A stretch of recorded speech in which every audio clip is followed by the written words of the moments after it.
Yet another Thursday night, and this time we head on over to the good old Rock, a track that has no doubt been waiting for its long return for many a year. Today, though, we see it run once again here in the iRacing Stock Car Association ButtKicker Cup Series for round number 3 of the first season of 2021. Hello, one and all, and welcome to the show. My name is Nolan Wemple with Al Kozlowski joining me tonight in the commentary box. Now, Al, from Watkins Glen over to Rockingham, no doubt going to be a much more entertaining race than we saw last week. 33 drivers, the field size this time. Getting set to go racing for the third time here in the new year. Yeah, we're definitely going to see something this week that we haven't seen in the past couple of weeks, and the track temp is going to create that. We're going to see some cautions. Even though we have some top quality drivers in this league, we're going to see some cars getting unstable and loose and mostly coming off the corners here. This is a braking in, trail braking in the apex of the turn and letting off when you come off and just barely getting into the gas as you come off the turn track. Now, if you do that all any other way, you're going to see, as we're watching in practice, a lot of guys, the rear ends are going to step out on them and they're going to lose control. It's a hot track tonight, 114 degrees for now. 200 laps is certainly going to be a challenging race for a lot of the drivers tonight. These guys have 4 sets of tires for tonight's race. Fuel window is expected to be about 80 to 100 laps, kind of within that range. So it's definitely looking to be at least a 2-stopper for tonight. If you wanted to worry more about the tires, which I think a lot of drivers might be with how loose we're seeing a lot of these cars being so far in the session, we could be seeing a 4-stopper race about every 50 laps or so. Well, why don't we take a quick break here, Al, and we'll come back with qualifying right after we take a quick break and look at a commercial.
And welcome back to the iRacing Stock Car Association ButtKicker Cup Series for round number 3. The Toyo Tires 200 here at Rockingham Speedway. Let's take a quick look over at the standings as we begin to roll things over into qualifying. Jonathan Delaney is currently top of the boards with 86 points. Quinton Hoffman is just behind him with 79 points on the boards. Christopher Hill has 75 down in 3rd position. And James Mullins, Brian Johnson, both tied for 4th and 5th with 69 points apiece. Just 1 point back from them is Joshua Schofner. Chris Johnson has 67 points. Boyd Hogan, last season's defending champion, in 8th position with 66 points. Rounded out the top 10. Tied for the 9th and 10th positions is Wendell Elliott and Jeffrey Souza. So still very tight here in the point standings, Al. Yeah, we're the only good thing as we're watching this qualifying is as this track gets more rubber laid down is these guys may be able to handle these cars a little bit better. Several cars, you said that, what do we have, 33 in the field tonight? They were all on the track here giving it hell and laying the rubber down. So qualifying, we're probably going to see some 21-second laps laid down here. Let's watch this qualifying and see what we get. First driver on track appears to be Travis Manning in the number 22 machine. He's just off of turn number 4 now, and he's crossing the line at the end of his first lap. Sets in a 22.505 to kick us off here in qualifying for round number 3. He's got 1 more to go, though, and the second lap is 9 times out of 10 going to be the faster lap. Wayne Grossi puts in his first lap time. We'll see what Manny can make here as he comes through turns 3 and 4 off the boards. Can he beat Jonathan Delaney, who just went top of the charts by 0.3 of a second? The answer is going to be yes, not quite actually. 22.184, not enough to beat Jonathan's first lap. Yeah, well, like I said, there's a 21.983, Boyd Hogan. 96 car, he laid it down. I knew we were going to get it in the 21s.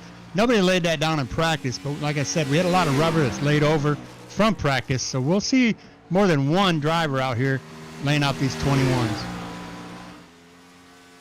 The times continue to kind of fall throughout the boards. We got 11 right now on record. Will Barlow just went up to the 8th position, then got bumped down to 9th. There's Joshua Schofner put in a lap to put himself up into the 5th position. Christopher Hill going to take over the 5th spot now. So there's a lot of times coming in really, really quickly here. That's something to be expected on a track as small as this. Yeah, this definitely is a track that a lap car can cause the leader the race. So we'll have to watch how aggressive the leaders are as they come past lap cars. And I say lap cars because we are going to see lap cars. We're going to see half this field down a lap, whether it's just them preserving tires or whether it's they were involved in an incident. We're going to see about 15 to 20 cars a lap down or more before the end of this race. So far, the only driver who's been able to get close to Boyd Hogan has been Colton Harvey, whose time is just 0.04 of a second off of Hogan's pole time. It was a 9:28 in the 21s for Boyd Hogan, a 9:31 for Colton Harvey in that number 8 machine. So an absolutely flying lap for him. James Mullins puts himself up into the 6th position. We've still got about 12 drivers that have yet to set times here. Yeah, I'm quite shocked that we only see 2 drivers in the 21s right now. The caliber of drivers that we have in this field right now, I expected to see a good dozen in the 21s here. But this track temp is, like I said, it's extremely hot right now. So let's just watch and see how this race unfolds. The first 4 or 5 laps is going to probably predict what kind of race we're going to have. If everybody is very aggressive off the jump, we're going to have a lot of cautions. And quite frankly, the pace car could be the one getting the most laps tonight. Certainly wouldn't be the first time. I mean, Rockingham Speedway is historically a very difficult track here on the surface. The last race I remember with about this many cars is actually the Rockingham 400 for the Pacific Major Series. That race could have gone better. They had a 400-lap race here, Al, and, well, they actually had to end the race 40 laps early because they ran out on a 4-hour time limit because the guys couldn't keep it out of the wall. So we'll have to see if these guys will be able to do any better here today. I would certainly hope so. Well, it's definitely going to be a setup. A car setup skilled race here. These drivers got to have the right setup underneath them. It doesn't matter how much talent they got behind the wheel. They've got to have a tremendously set up long run car. Anybody with a short run car in this field right now is probably gonna be in the back of the field within the next 20 laps. Most of these drivers, you'll watch them, they probably got a long run car set up, and may start in the back of the field somewhere in the 10th, 11th, or 12th, but you'll see big movers in this race as they preserve their tires. With just 20 seconds left in qualifying, there is going to be no further drivers setting times throughout the day because nobody else has time to even get their out lap in. So as qualifying comes to a close, Al, well, my goodness me, it's no doubt this is going to be one heck of an entertaining race. Why don't we head on over to the national anthem?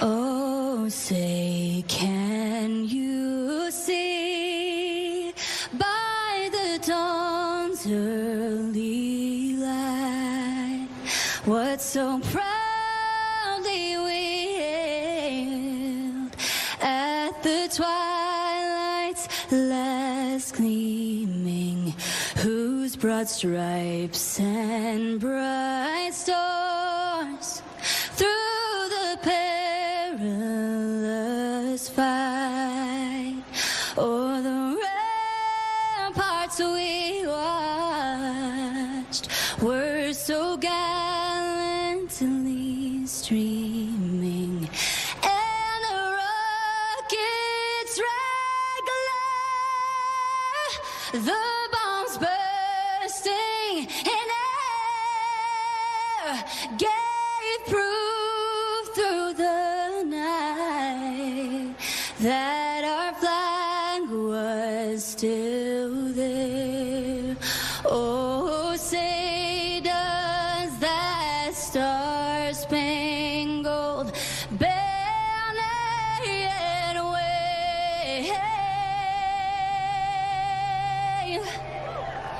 or the land of the free.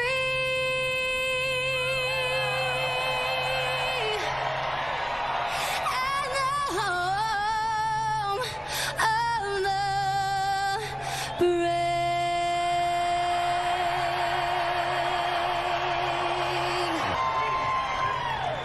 And now, for the most famous words in motorsports. Drivers, start your engine!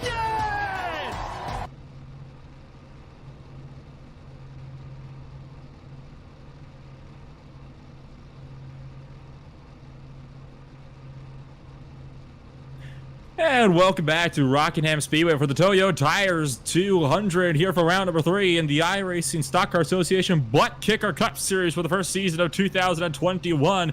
The anthem has been sung. The order to fire the engines up has been given. Let's take a look down at the starting grid. It's going to be Boyd Hogan to start things off on pole position. Colton Harvey beside him on the first row by just 0.04 of a second. Jonathan Delaney, points leader, is in the 3rd position. Travis Manning in 4th. Clint Hoffman is in 5th. James Mullins 6th.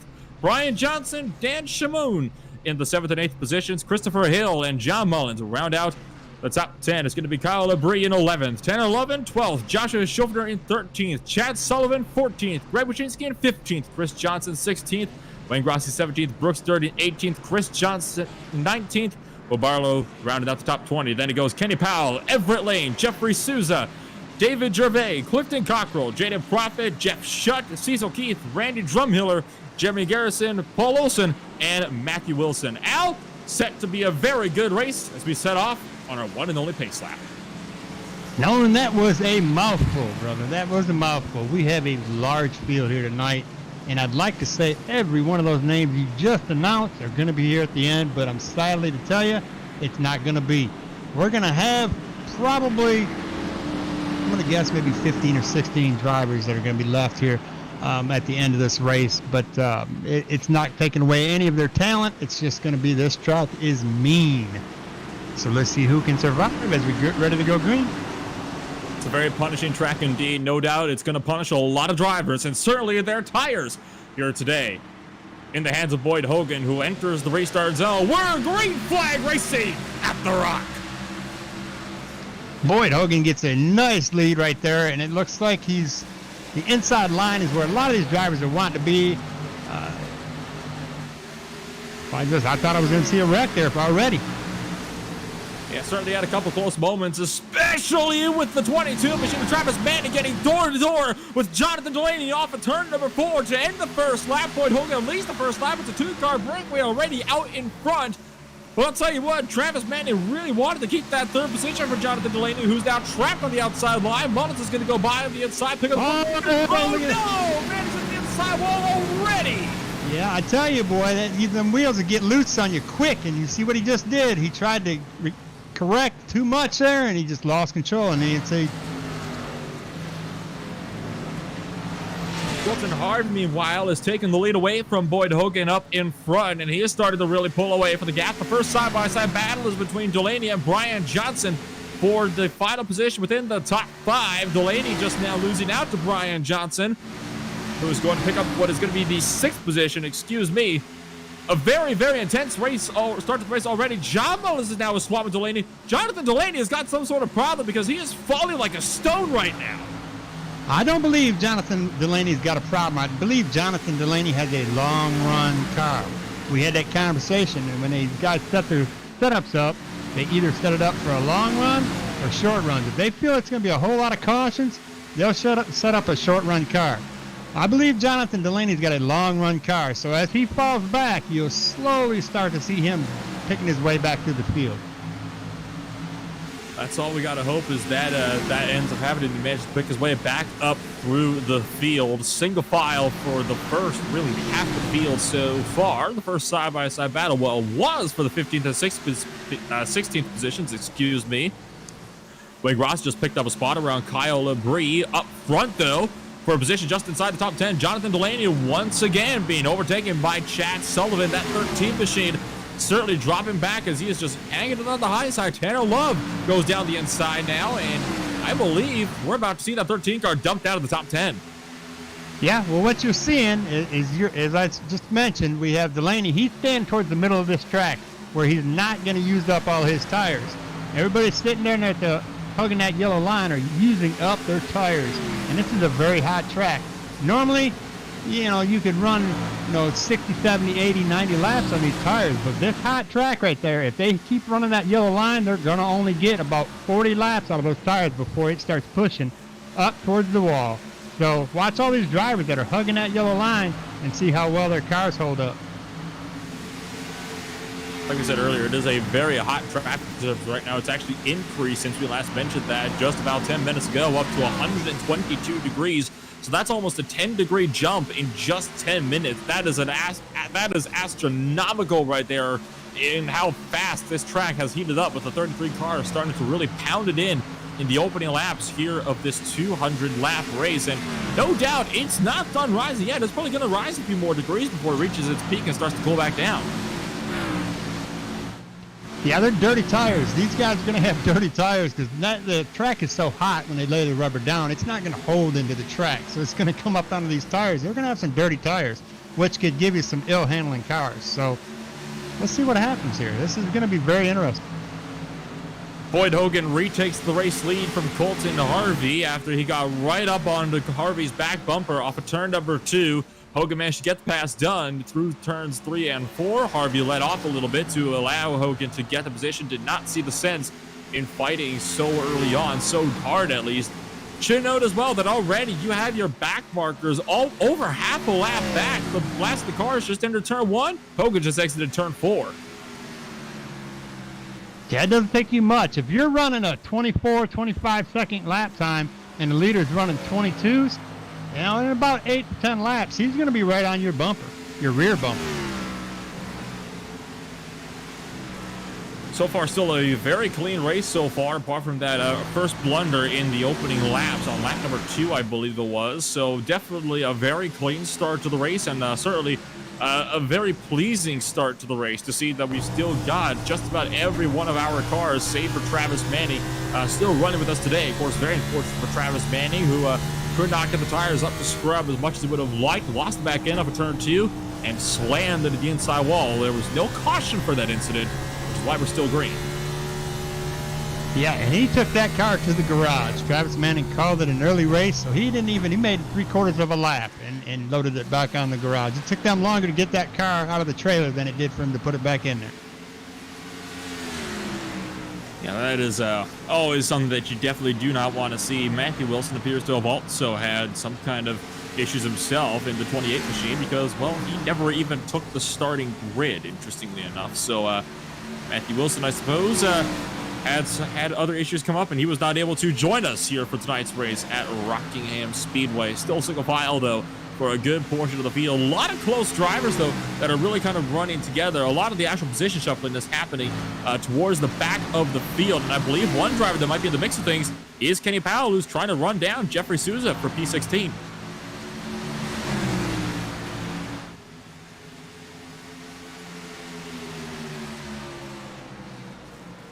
And Fat Powell looked for the spot underneath Souza down the front straightaway. Was not close enough to get the dive he needed into turn number 1, but as Souza exits off of 2, Powell is going to try to have a go at him here. In turn 3 he goes. Souza's forced to go way onto the high side of the racetrack, and he's going to fall way down the order, lose out spots to David Gervais as well. That will put the 29 machine down to 18th.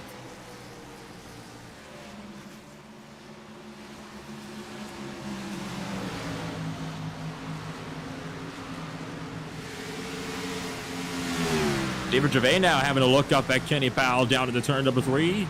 Powell's going to lose that spot. He could be put right back to where he started in the 17th position. Looks like second to third might be closing as well. They're just a quarter of a second apart. Colton Harvey and James Mullins starting to get close enough that they can battle. Boyd Hogan has checked out. He's a good 2.27 seconds up the field from the other. So the battle now, at least the highest one up the order, is going to be for second. Yeah, as we watch James Mullins in that 6 machine come to the inside of Colton Harvey for second, and Colton gives that up for him just easily. He doesn't want to use up his tires. Behind them is the Christopher Hill in that 11 machine. He's going to slowly work himself up there to see if he can't get third from Colton. Christopher Hill currently sitting third in the point standings. He's got one top 5 so far on the boards today, so he's hoping to maybe pick up another one, and in fact a podium here. He is sitting just 11 points behind Jonathan Delaney. He's got 75 points compared to Delaney's 86, so a podium finish here would definitely really help him, especially since that 13 car, well, he's continued to drop back. He's sitting in 11th right now. Yeah, patience is definitely going to get you far in this race. As we watch Christopher Hill in the 11 machine take third place away from Colton Harvey in that 8 machine as he goes to the inside. Colton is looks like he's going to try to preserve his tires, and he's going to fall back a little bit. Clayton Hoffman tried to have a look around as well. Appeared to be a little bit unsighted with how much faster he was than Colton Harvey. In fact, actually, I say that Clayton Hoffman got a big bobble going off of turn number 2 last time by and lost a lot of momentum, scrubbed off some speed. Looks like Harvey, though, is taking a bit of a conservative line, kind of running the middle groove, while Hoffman is definitely trying to get by him. This is the battle for the 4th spot as of right now. Leaders are working their way through lap traffic as well, because you got Randy Drumheller up on the high side into the 30th position. Christopher Hill is catching him at the moment.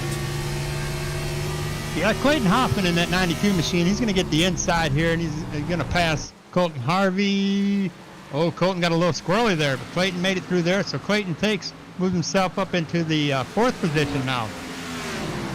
Paulos onto the back straightaway, moves it all the way down to the inside wall and onto the apron. So potentially, I'd want to say this is not a scheduled stop for Paul Olsen in that number 43 machine. He has a little bit of damage on the right front of that vehicle, and that was there earlier. He did just get bumped, Chanel, by James Mullins to put him a lap down. So is he potentially calling it a night here early? We already have, what is this, 5 cars alive, or 4 cars a lap down, starting with Clifton Cockrell in the 16 machine, Randy Drumheller in the 44, and Paul Olsen in the 43. They're all a lap down, and Travis Manning has called it an evening, took his car to the trailer already. Looks like Paul Olsen is about to do the same. He is now out of his race car and in pit road. So Paul Olsen, I guess, decided he was not going to have it. He was going to be done for the night. Clifton Cockrell is also coming down to pit road this time by in his number 16 machine. So a couple of the drivers that are being put down laps early are already seeming to wanted to be calling it a night here. That's certainly unusual for this to be happening just 25 laps in. Well, this track is extremely hard to drive, and when it's these track temperatures, it makes it even 4 times more difficult. So I can see that. Now, Clifton Cockrell is taking tires. He's got, 25 laps on those tires, 24 laps, and he's already getting tires? Ooh, he's not going to make it to the end. Not unless he wants to try to run 100 laps on one set, which, well, that's not, to put it simply, that's not going to happen. Those tires will blow out on them before he gets to the end of the race. A couple of positions just swapped up front for 6th and 7th. Tanner Love completed the pass on John Mullins. John Mullins in the battle, bit of a 3-car train here for the final position. Before you can get into the top 5. He's running with Tanner Love just in front of him. So he's dropping back now into the grasp of Dan Shamoon. Or Dan Shamoon.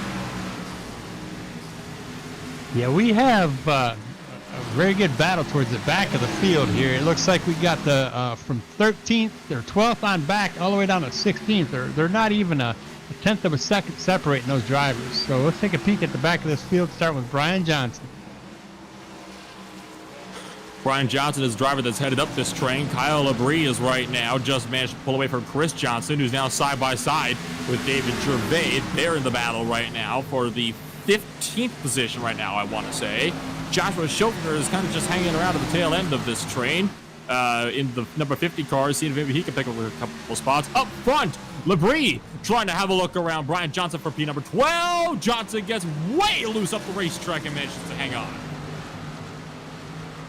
Yeah, if you can stick your nose underneath somebody in a turn, you'll leave them no choice to either wreck or let off and let you by.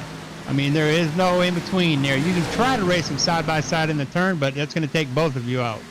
As we watch David Gervais is right on the bumper of Kyle Labrie in the 51 machine there. David would like to have that position. Or he might just follow him right to the front. Clifton Cockrell has officially retired his car, loaded it up onto the hauler, and called it a night, so he is going to be done for the evening here. David Gervais Still trying to see if he can run down Kyle Labrie for position number 12 on the racing surface right now. Question is, what will Gervais be able to do once he gets by him? Because at this point in time, it's almost looking as if Gervais will certainly get past him, but it's a long way up to Wayne Grossi in 11th. I think something happened to Brian Johnson in that Ford machine. He is letting everybody by. He's about 15 miles an hour slower than everybody. He's just standing on the high side. I don't know if he heated up those tires and he's just going to keep them cool so he can get a long run out of this, but if he's got to come and get tires at lap 35, 40, he's going to be in trouble for the rest of this race. Not seeing any damage on his car, and he's down 11 spots from where he started earlier today. Remember, he started up in the 7th position. So if Brian Johnson is kind of doing what we saw Jonathan Delaney do, he's probably doing it all a bit wrong because, I mean, he's losing so much time that surely a more conservative strategy wouldn't be worth it unless he has some magical super soft compound that we don't know about that he's got hiding in those wheels. Well, moving back to the front, we've got James Mullins has closed that gap from 2.5 seconds to 1.9 to the leader Boyd Hogan in that 96 machine. Third and fourth, there's a battle. It's about a second split between Christopher Hill and Clayton Hoffman there in that 92 machine. But Clayton is consistently staying about a second behind him, so he may be preserving his tires as well because he has a comfortable 3-second gap between himself and 5th place. A very comfortable gap indeed. So a couple of drivers have certainly managed to really split off back from where the main field is. In fact, 5th place of Tanner Love is more having to worry about Colton Harvey behind him than he is having to worry about trying to increase or decrease the gap up to 4th position runner Clayton Hoffman just up the road. Looks like Boyd Hogan's managed to pull ahead just a little bit more from James Mullins meanwhile. So Hogan seems like he's starting to get the power down. Maybe just had a bad lap or two. He is in the middle of lap traffic, Shindo, right now. And that lap traffic, they are fighting hard right now. Yeah, you're starting to see some of the big movers here, like, for instance, the number 5 machine. Hogan 3 wide at the turn 1. Watch it up. Nearly takes out Craig Johnson in the 24th position. That was all sorts of reckless from your race leader. Yeah, that's desperate moves. Some of these race leaders, they believe that the drivers that are going to be a lap down should have a courtesy and they should pull up and let them by. But some of these guys are not going to stand a chance because if you get up there in that high line, that wall can pull you right in and you can ruin your race. So you stay your lane and you let the leaders get around you any way they can. You don't have to pull away from them. What that little incident caused is that caused James Mullins an opportunity to get 1.3 seconds behind the leader Boyd Hogan. Brian Johnson comes down to pit road, and I would like to touch about on the lap traffic one more time. I mean, you got to remember as well, Al, there are no blue flags in the oval racing series like we typically see on the road course, so they probably might not have even noticed he was there based on how hard they're fighting right now. And you got to keep in mind, if they're battling for positions, they're not about to move aside to let the leader through, especially when the leader has got like a 2-second gap back to the second position, because the way they see it, we're fighting side by side. That guy's got a couple seconds to spare. He can wait a little bit to let us duke it out. So I think it was a bit early for Boyd Hogan to be really sending it up the inside that aggressively, that early in the race, but he's got such a big gap to James Mullins already. Well, it's not a huge gap. It's 1.8 seconds. It's manageable. If James manages his tires right and lets Boyd get through the lap traffic using up his tires, that gap will extremely decrease. As you're watching Clayton Hoffman here in the 92 machine, he is just slowly taking his time with Christopher Hill. And it depends on the driver you have. If you have a driver that drives more out of their rear view mirror than they do out of their windshield, this racetrack is not for them. If they worry more about what's behind them than what's in front of them, they're going to be in trouble. They're going to use up their equipment. We're actually already almost a quarter of the way through a 200-lap race. I mean, you put a big lap counter on there, it sounds like it'll be a long time, but we're already almost a quarter of the way through, so time certainly does fly when the action is just going on nonstop. And Clayton Hoffman is continuing to really keep Christopher Hill honest, because I can guarantee you, as soon as Christopher Hill makes the slightest mistake, Hoffman is going to be all over that 11 machine. Yeah, and again, he still has a good solid 3-second gap between himself and Tanner Love in 5th position. So Clayton maybe thinking to himself, I've got a long run car. I'm just going to, calm it down here a little bit. Going back to long run cars, we have the 5 of David Gervais, who obviously has a long run car because he is the biggest mover. He started in 24th. He's already worked himself up into the 10th position. Brian Johnson might have gotten himself a penalty because he is coming back down to pit road just 3 laps later, stopping in his pit box, and he's calling it a night. So Brian Johnson has just had his night end in complete disaster after he came down to pit road. Possibly a speeding penalty was the nail in the coffin for him as he comes down just 3 laps later, which is right on the ticket before you would be disqualified for ignoring a black flag. Yeah, David Gervais in the 5 machine just took 9th away from Jonathan Delaney, who started in the 3rd position at the beginning of this race, and he stayed up there in the top 10. So he's really not dropped that much. He's probably just trying to ride it out and see what happens here. We have Tanner Love, who started 12th. He's moved himself up into a comfortable 5th position.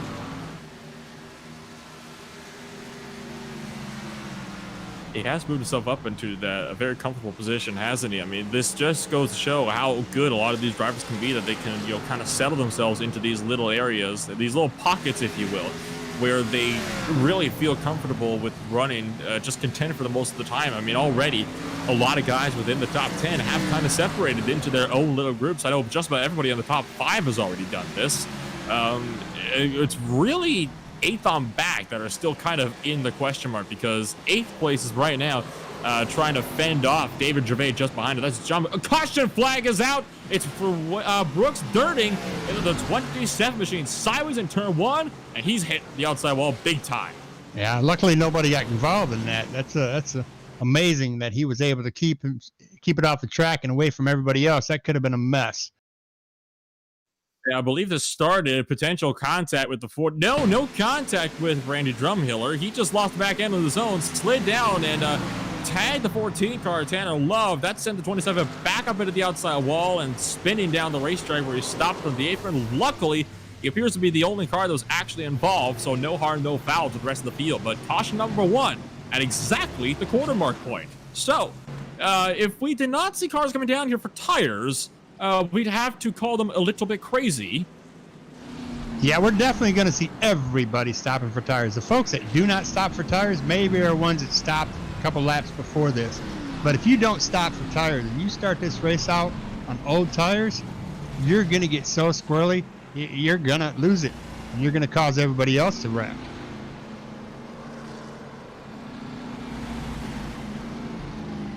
As we're watching some of these guys, they're not stopping. What they're doing right now, the drivers that are staying out, if you see Craig Johnson in the 83 machine, he's staying out. They may be staying out to try to get back on the lead lap. We got to remember as well, the lead lap cars are not pitted at the same time as the lap cars. The lap cars that are lapped down actually have to wait 1 extra lap before they're allowed to come down. So pit road is still closed for everybody that's 1 lap down to the field right now. It's just going to be opened up this time around. That's right. I forgot about that. Yeah, that most definitely is a case here. So we may see these guys up here behind the pace car coming in as we do. I was going to say that would be absolutely crazy for them to think they can start that race out with 48 lap tire. Yeah, that certainly would not have gone down too well. We probably would have had one of our good old restart races if that's the case. I know Brooks Dirting is going to have one heck of a time. I mean, he's going to be in the pits for a while. Here's a sure tell way to be able to tell who has a long run setup and who has a short run setup is on restarts. The ones that fall back, they're your cars that are going to have a long run setup. They're not going to have much pickup speed in the beginning of a restart. The ones that take off like a rocket, that's probably your short run setup cars.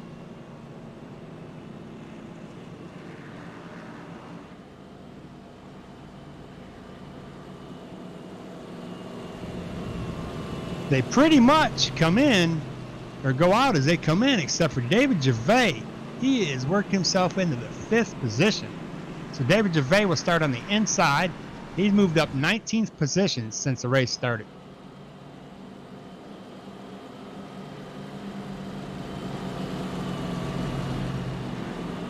So a pretty easy first quarter of the race then before we get caution number 1 on lap number 51. Let's take a quick break and take a good old look at a ButtKicker commercial. We'll be back right after this.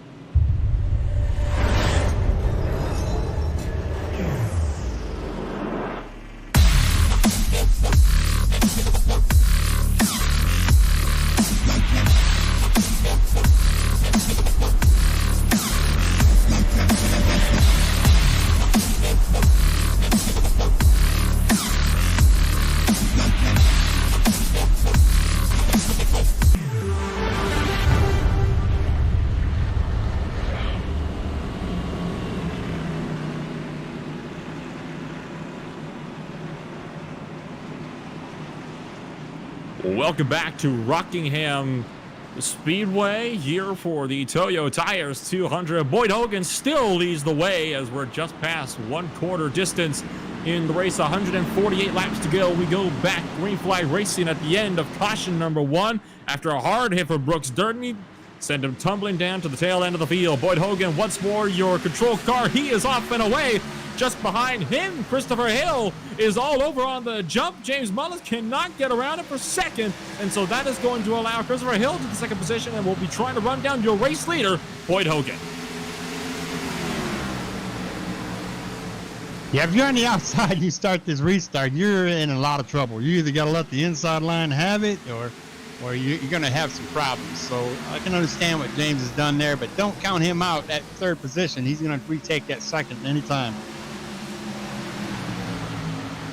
Yeah, James Mullins already looking racing at that number 6 machine. There he goes, looking to the inside of the 11. Down in the turn number 3 he goes and picks up a very easy pass. Christopher Hill nearly gets wiped out by John Mullins just behind him.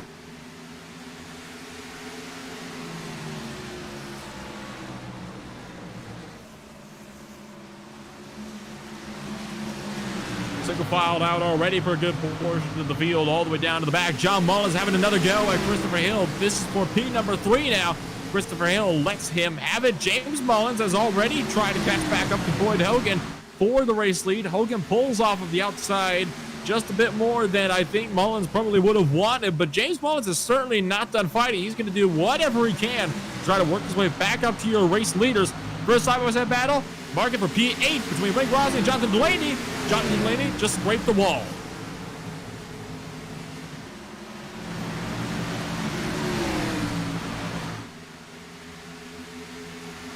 So that little blunder from Delaney is going to allow Tanner Love up into the 9th position now, and Wayne Grossi is just up ahead of these guys in 8th. Love is looking very racy, trying to move Grossi. Looks a little bit. Grossi gets a little bit loose. Love also crowding him down the racetrack and down the back straightaway. Going to try to go for the over-under here as Grossi washes wide in 3 and 4. Mark Tanner Love up. He's up to 8th. Yeah, I was just looking through the field and was wondering what happened to the 5 machine of David Gervais. He's back in 24th now. He must have had a penalty on pit road, or maybe he didn't get his full service or 4 tires. I don't know what happened to him. Certainly not the way that he wanted to have his race go. That was definitely not a good run for him. So he's going to have to hope that he can maybe kind of get this a little bit more sorted. Meanwhile, up front, Love is continuing to climb the order. He's just picked off Colton Harden for the 7th position. Love right now is looking to see if he can get himself into the top 5.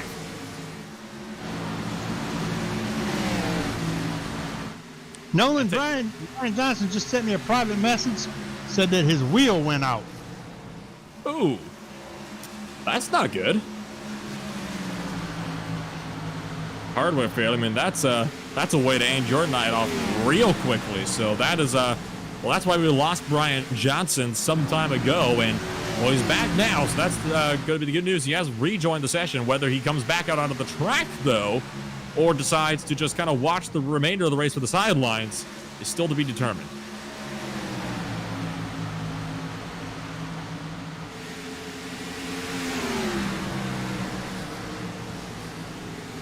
The top 4 have broken off into their own little grouping. You got Boyd Hogan leading, then James Mullins in 2nd, John Mullins in 3rd, then Christopher Hill in the 4th position. Then it's really 5th on back to about the 9th position are in their own little train as well. So a couple of little packs are starting to form up here up front. Tanner Love has joined this battle, and he's on the bumper of Clayton Hoffman in that 92 machine. That 14 is on fire. He's going to take that inside line. I believe Clayton's going to give it to him. Clayton lifting off a little bit in the middle of the straightaway, definitely letting him have the position. Brooks Durden just leaves pit road. He was just down, I believe, fixed a bit of damage on that car. The front end of the 27 is still all sorts of torn up from that first caution.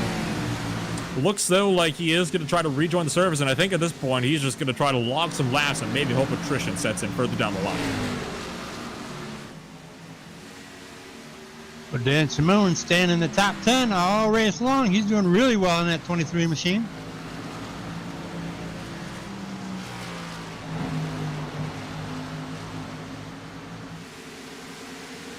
Dan Schmoon has been doing a fantastic job. He's right now trying to see if he can run down Clayton Hoffman for the 6th position on the track. Looked a little bit to the inside down the front straightaway, but was not close enough to dive him up into turn number 1. He's got to worry about fending off Colton Harvey as well, though, because I'll tell you what, that 8 car running to the 8th place right now, he is also looking mighty racy, and he is looking for the position here as Dan Schmoon pushes just a little bit wide in the middle of 3. Yeah, Colton Harvey is not happy being back there in this traffic. He wants back up there towards the front of this field. The 4-car train at the head of the field has turned into a 3-car train as Boyd Hogan is once again checked out. James Mullins, John Mullins, and Christopher Hill are still running line astern, just about 0.7 of a second apart from one another. So it looks like Boyd Hogan, this might be one of those tracks where he's just going to run away with it, and there's not going to be anything that anybody else can do about it. Well, you really don't want to count all your chips before you leave the table on this one. Boyd Hogan could catch some lap cars at the wrong time, at the wrong spot, and they could cause him to ruin his race. I mean, we've seen it happen before. Some crazy things have tended to happen in these races. In the battle, though, for spots just on the inside of the top 10, Dan Schmoon has lost touch a little bit to Clayton Hoffman just up the road. So he's definitely having to worry now a lot more about Colton Harvey, who is just behind him. Wayne Grossi is looking a little bit hungry as well.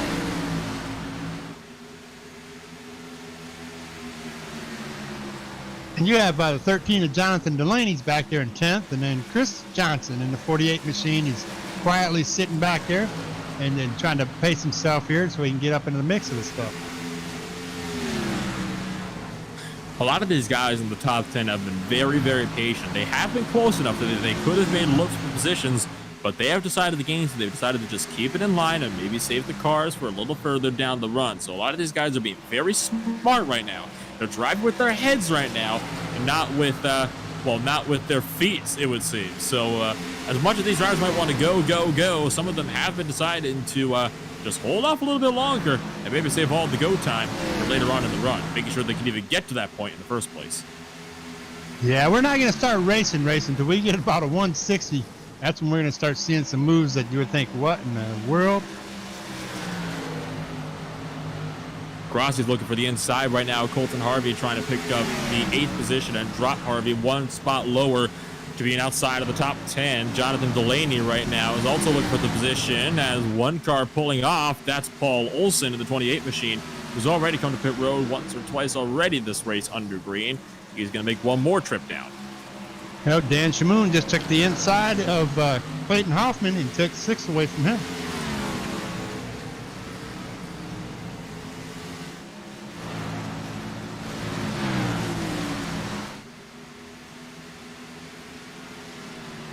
Nolan, I'm really impressed with these drivers tonight. They showed patience. And this is a track you have to have patience at. Let's see what the track temp is right now. Well, it's actually cooled off a little bit. It's only 120 degrees Fahrenheit at the moment, so it has cooled off significantly. Still very hot, though. It's actually 50 degrees hotter than it is in the air. It's 74 degrees Fahrenheit in the air right now. Track is still 120, so still an extremely hot track. Yeah, most of these drivers have been racing all week in tracks around 80 to 90 degrees.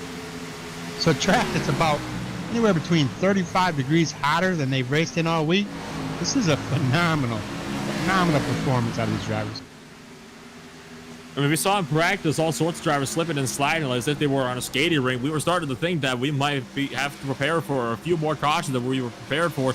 Hasn't been the case so far. This has been a very, very fantastic race so far. So we'll have to see just what's going to happen here. Tanner Love is looking very racy. He's closed into John Mullins for the battle for P number 4, and he is looking as if he wants to try to start giving Mullins the bumper to move him out of the way if he can get to him. Yeah, it looks like John Mullins is hugging that bottom line. That's going to work for about 4 laps. As you see right, oh my God, he hit the wall, he had to check up. Tanner Love had to check up and hit the wall in order not to take out John Mullins.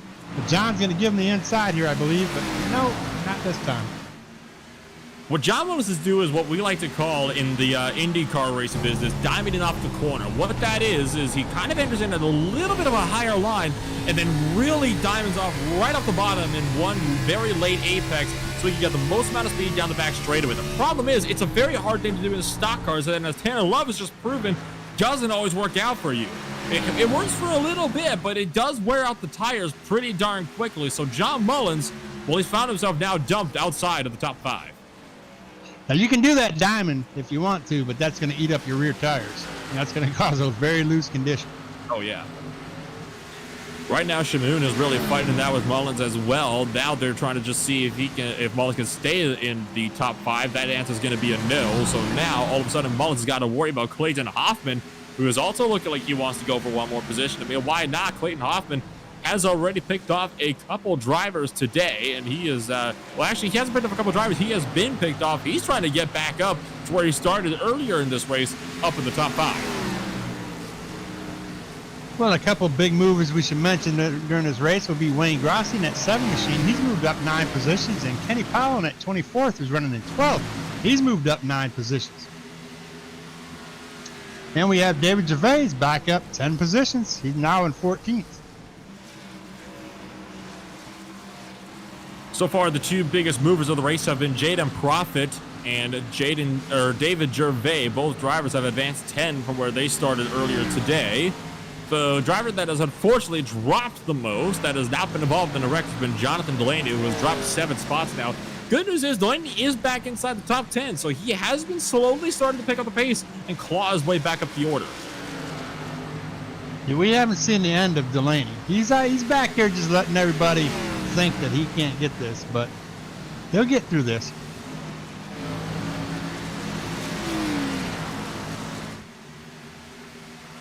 The field is already spread out all the way across the order, just like it was the first time around. I mean, you got guys like Randy Drumhiller that are now once again being put laps down by some of the guys closer to the edge of the top 10. So it does just go to show how unbelievably short this track can be. I mean, these facilities, they can look really big. You throw 33 cars on them, though, it is going to get pretty crowded in a hurry.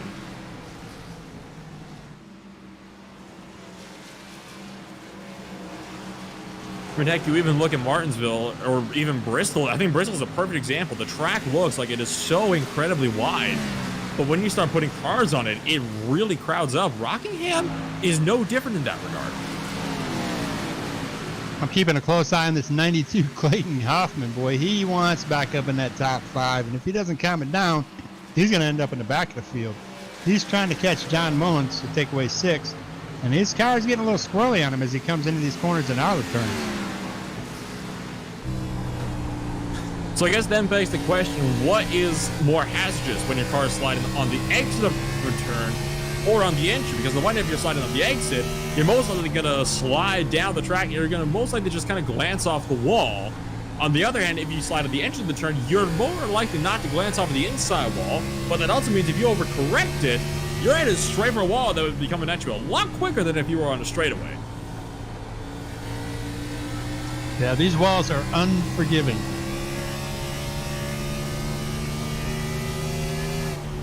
Of course, and I mean, you can even see, I mean, down the front straightaway, no safer barrier on the walls down the front straightaway. I believe they only have them in the turns here. In fact, that is the case. They do not have any kind of safer barrier along the back straightaway or down the front straightaway, is more customary to see on more and more oval racing circuits these days. It is still concrete over there. The safer barriers are in turns 1 and 2, 3 and 4 here at Rockingham Speedway. Of course, the physics of the simulator do not care what kind of a wall it is. It will tear you up no matter what kind of a surface it is. Now, you can stand a chance to just graze the wall. That's not going to really take away any performance of your car. But if you hit that head on, you're in trouble. Oh, yeah. I think Brooks Durden found that out the hard way for caution number 1. There goes Clayton Hoffman looking up the inside of John Mullins for P number 6, and he's going to get the move done. That puts him 1 spot closer to the top 5. Unfortunately for him, his next driver up is Dan Chamoun, who is over 2.5 seconds up the road.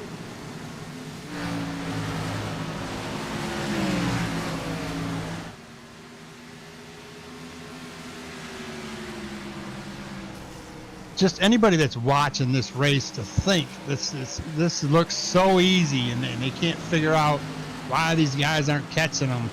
This track, if you watch these cars, they're so bumpy. They're extremely bumpy. Let's take a ride along with Clayton Hoffman in the 92 machine. Let's just go in car with him, and you'll watch as he does a lap and how bumpy the car is.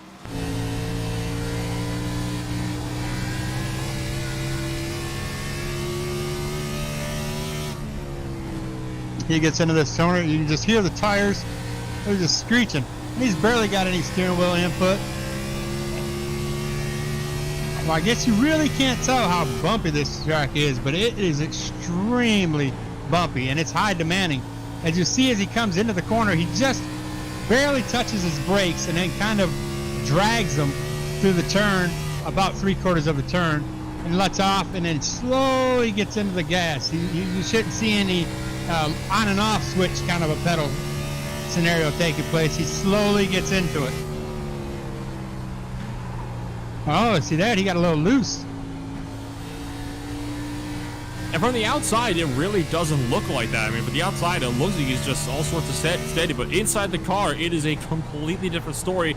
You got to remember as well that this is actually one of the oldest surfaces on any oval track here on the iRacing surface, which really just goes, you can actually tell how old it is here. I think the only surface that is possibly older than this one would be the old layout from Daytona International Speedway that was scanned, I believe, back in 2007. Correct me if I'm wrong on that one. But the way the track is so bumpy, I mean, this track in real life was starting to fall apart from disrepair. I mean, the surface was so old. It's been so long since this track has been used in the real world. They kind of have to mimic that in the game as well. Yeah, they've done some patching to this track over the years, and it's included in the iRacing series here. So it's pretty realistic, and these drivers are getting a first-hand experience of what it would be like if they were inside one of these Cup cars at the track here.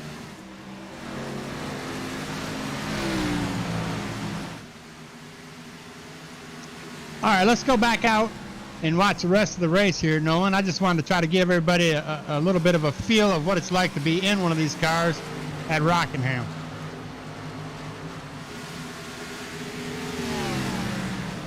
Yeah, it's such an unbelievably difficult track. I mean, this has got to be one of the most demanding tracks you can find on the iRacing service on the oval discipline of side of things. I mean, it's not a short track. It's certainly not a real world track. I mean, you think a track like Dover is difficult? Well, this makes Dover look like one of those little play places inside those kids' restaurants. I mean, it's such a demanding track for all these drivers. I mean, already the times have been beginning to drop off so significantly. Remember, we were seeing guys that in laps of 22, like high 22s for their best laps of the race. These guys are struggling. Some of these guys are struggling to even keep it within the 25s now. Yeah, well, they do have 47, almost 48 laps on these tires. So we're probably, if they don't get another caution here in another 20 laps, we're probably going to see some takers on some pit stops. We are just about 2 laps away from the halfway point here at the Toyo Tires 200 here at Rockingham Speedway. No doubt this is going to be one crazy race that a lot of these drivers, some might want to forget more than others. Some might want to remember these ones. I mean, I'm pretty sure Boyd Hogan will want to remember this one because he has just been doing such a great job at keeping James Mullins at bay. The gap is still 2 seconds back to him. Yeah, you want to call the race and say, oh, it looks like it's the Boyd Hogan show again, but I'm gonna refrain from that as I know how difficult it is to pass these lap cars. And Boyd has got his hands full because he is coming up on 2 lap cars in front of him that are battling to stay in front of him, and they almost take each other out. Now, if they were to take each other out, this would cause, unless Boyd can avoid it, this would cause him to get involved in that. And these drivers are pretty courteous, and that 25 pulls up out of his way, lets him by. That's Jeffrey Shute. And we have the 29 machine of Souza. He pulls up and just lets him by. So that's courteous. That's really as courteous of them to do that. They don't have to do that. They can race the leader, stand the lead lap and hope for a caution and not be the caution. Half distance, over 100 laps down, just 99 to go. So when you're already halfway done through the through this third race here in the first season of 2021, and my goodness, has it ever been an exciting first half of the race? I mean, seldom do we get with such races that on the track such as difficult as this that are as good as this one too. Usually we don't see a whole lot of battling because drivers are trying to just focus on keeping their cars out of the wall. Has not been the case today. Well, we took a ride along with Clayton Hoffman in that 92 machine. Let's take a ride along with our leader as he goes through lap traffic.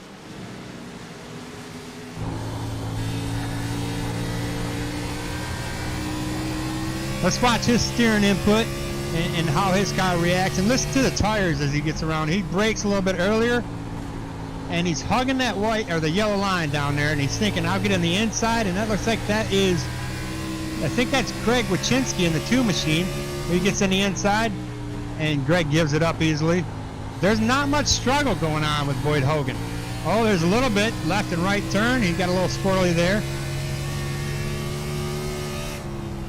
But you look at that yellow or that orange tape on the steering wheel, and you're always seeing it to the left a little bit. That's the way the steering wheel is set on there by the driver. They have a wheel offset they can do, and it looks like he's got his leaning more towards the left to kind of help him get into the turns a little bit better. I mean, it does make sense because on the one hand, early in the run, it is very easy for the car to be extremely loose. You see how loose it is with them having to actually straighten the wheel out a little bit.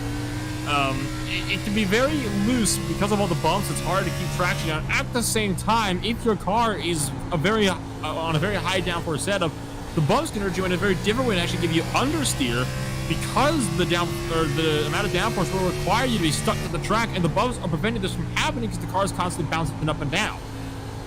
Yeah, you can see more with his car bouncing up and down in the in-car than you could when we were riding along with Clayton earlier. As we get past some more lap traffic here, see if these guys are courteous and just give it to him. The 13 machine lets him by with no problem. That's Jonathan Delaney. Jonathan Delaney just went a lap down.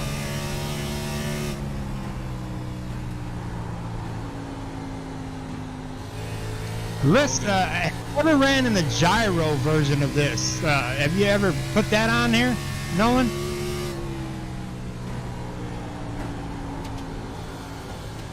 Let's put this on gyro riding along with Boyd Hogan so you can kind of see the angles of these turns and everything and get a better perspective on how well he's handling these corners. See, as the car lifts up, there's a heck of I don't know exactly what the pitch is on these turns, but it kind of gives the viewers a little bit more of an idea on what's going on here. Having a bit of a close moment there with Everett Lane, as Everett Lane had a bit of a moment off of turn number 2 trying to get by him.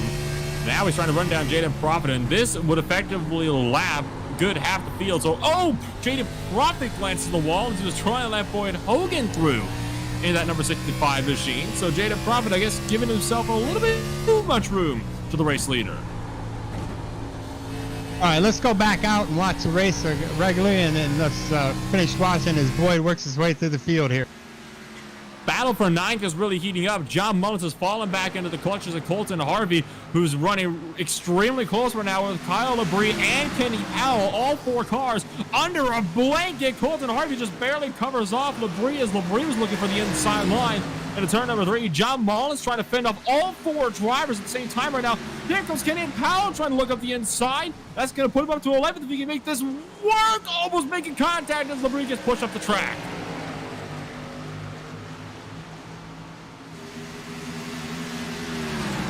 And Kenny Powell with a big loose moment off of turn number 2. Had to really crank the wheel to the right to keep from slamming into the inside wall, just like we saw one driver of Travis Manning do earlier today on just the second lap of the race. Colton Harvey still trying to find whatever speed he can to try to run down John Mullins.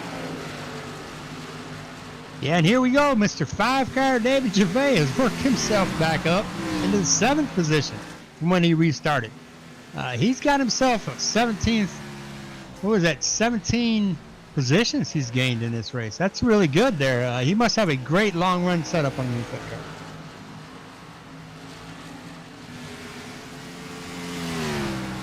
We see the gap has changed quite a bit. James Mullins has now got himself not even a sixth of a second, I'm sorry, behind Boyd Hogan, the leader here, and he's gaining. That he is. The gap's just 0.4 of a second now, and it's still closing. It's under 0.3 of a second now. Try to get him up there, make it for even less than that now. About 3.5 of a second now. So, goodness gracious me, it certainly is looking like James Mullins here might have a chance at running down Boyd Hogan to go for the race lead. What's happened here is Boyd Hogan used up a lot of his tires trying to get around those lap cars. Lap cars want to stay on the lead lap. They're more apt to race the leader than they are to race the second place. So they'll pull away for second place and let them by. And here's another crucial thing here. Drivers are starting to come down to pits. John Mullins is in pit road right now. So is Randy Drumhiller. So we are seeing drivers starting to come on down to pit road now. We are actually at the point now where drivers might start to consider coming down for fuel. These guys are about 67 laps now on the tires. The fuel window is about 80 to 100 laps, give or take. But I think these drivers are going to try to maybe split it on the tire life instead, because the tires just seem to be so much more important at this track than the fuel is. As we got Boyd Hogan's got more lap traffic in front of him. This will, wow, look at the 13 just comes through the field like they're in reverse.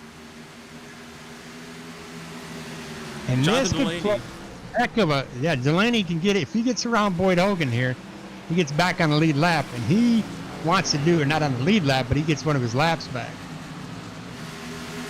And Jonathan Laney is one of the cars on fresh tires. He pitted just going to be 3 laps ago this time by.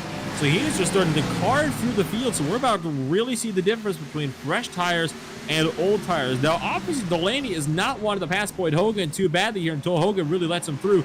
Now he's going to breeze by around the outside. And see how easy that was? If you try to do that on old tires, you would find yourself in the wall.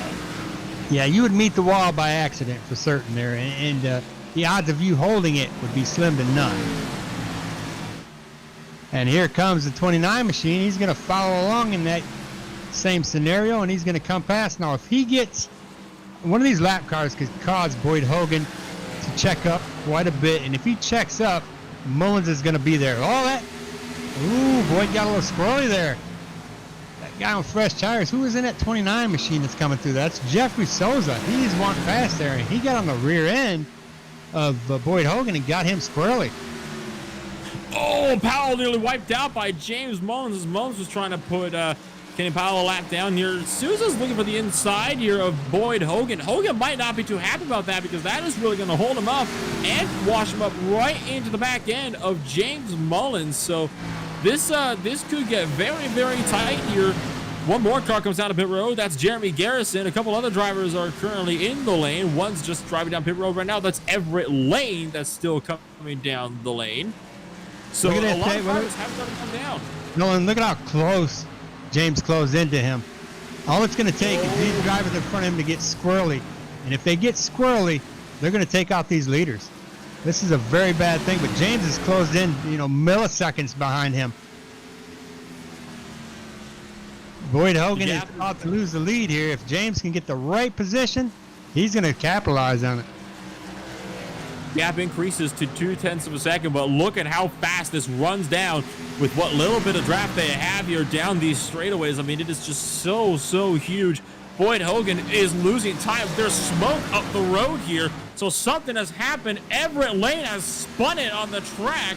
Actually spun it into turn 3, got too much on the apron and lost the back end. No caution, though, for that spin. Yeah, we're watching these leaders try to keep each other at bay with 74 laps on these tires. This is just phenomenal. And this is what we could very well be seeing at the end of the race as well. I mean, this is just absolutely insanity. Dude goes to the low, and he gives it to James Mullins. Or did he courteously give it to him because he's using up his tires to try to stay in front of him with new leader James Mullins in that 6 machine? I don't think he did. I look back. Boyd Hogan got all sorts of loose off of turn 4 and had to lift off to avoid spinning the car around, because look at this. Hogan's trying to fight the outside line now. James Mullins definitely managed to hold it, though. Holy cow. That was certainly one heck of a bonsai move to try to take it around the outside. Yeah, if I was Boyd, I think I would put my patient pants back on, pull them up, and keep them on there for a minute because there's plenty of racing left. Now, if Boyd Hogan were to come down this lap, his tires would not be as old as they are now by the end of the race. So, theoretically, these guys can make it to the end here on just one more pit stop, providing any cautions wanting them to come down and get another set of extra fresh tires, maybe 20, 30 or so laps down the line. The question is, how long are these guys going to try to make their tires run out? Because we've already seen some guys come down as far as 10 laps ago, make it 12 laps ago, to come down for fresh rubber. Can you, Nolan, can you check your screen and see if Chris Johnson is running on 126 lap tires? Not quite. 76 laps, though. Well, 77. I wonder why mine says 127 on it. That's why I was confused. Like, I've never seen anybody do 127 laps on tires. I don't think that's possible. Yeah, if you never get, tires when you stop, it's very possible. But would the tires survive that long, though, is the real question. Highly doubtful. Yeah. One more car comes down to pit road. This one is Chris Johnson. Speak of the devil, actually, coming down to pit road, and that's going to drop him outside of the top 10. A lot of the field is extremely close right now, as Tanner Love is also in the lane. So is Joshua Schofner right now. Because you got all these cars that are laps down with fresh rubber trying to climb their way up through the order, and they are actually, I've seen more than one situation now where one car has actually been tagged into the wall, down the back straightaway in particular, by cars on fresh rubber because they're not wanting to let them by. So, I mean, it's getting quite a bit more dangerous out there on the track where some of the pack is a bit more clustered up with cars on fresh rubber trying to work their way through. If you look at Jonathan Delaney, he's right in the thick of one of these scenarios right now, as you can see. Yeah, Mullins and Boyd Hogan and Christopher Hill, they need to pit here within the next 4 or 5 laps. If they don't pit, it could be very dangerous for them out here. And this is not good at all for a lot of these drivers. Christopher Hill has come down to pit road this time by. I believe he was in 3rd at the time, and he was one of the cars that actually got tagged into the outside wall by one of the other machines. And in fact, I believe it might have just happened again with Colton Harvey, because he actually almost got run over by Jeff Shutt, who tried to side draft him all the way down the back straightaway. So a lot of these drivers are getting unnervingly close to each other, and it looks like we're going to be seeing a big pit exodus. Oh, Boyd, in the corner there. He better come down pit road now. He's used these tires up as he is. He's going to come down pit road. Boyd Hogan is on the pits. Now, James Mullins has to respond to this. He's got himself a bit of a gap here as a result of that massive mistake, but Mullins has got to respond, because if he doesn't respond to this within the next 2 laps or so, he is going to be losing the lead on track because of how much faster Hogan is going to be on the fresh rubber. And James Mullins is taking the smart move, and he's coming down to pit road this time by in response to Boyd Hogan's undercut. Absolutely. That was the smartest move he could make. Now let's see if Clayton Hoffman in that 92 machine follows the leaders here. As he does, he comes down. Let's see if Dan Shamoon comes down. I believe Shamoon is going to be coming down this time. Yes, he is. Dan Shamoon just entered pit road. That just leaves David Gervais, who also comes down. Kenny Powell now is going to be the first driver out that has not stopped yet in this stint, followed close behind by Greg Wyszynski. No doubt all these guys are going to be coming down soon. At this point in time, we're going to have about half the field that are on fresh rubber. Yeah, I think we just have a couple cars that are still on those.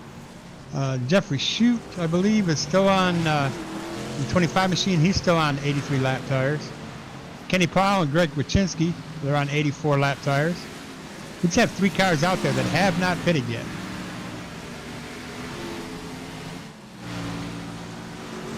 Still waiting to see where everybody is going to cycle through, obviously, before we can really confirm where everybody's going to be at. But Boyd Hogan has, in fact, lost a ton of time. He's right now sitting 8 seconds behind James Mullins on the track, and they both came down within 1 lap of each other. So that goes to show just how much time Boyd Hogan has lost, and he does not have the advantage that he would have liked on fresh tires. So I think, actually, he's going to be dropped all the way down to 3rd, actually, as a result of that one. Not even just down to 2nd, which is impressive, actually, for the likes of Christopher Hill, who was actually put into the wall by a lap car and has actually managed to gap the 2nd place driver as a result of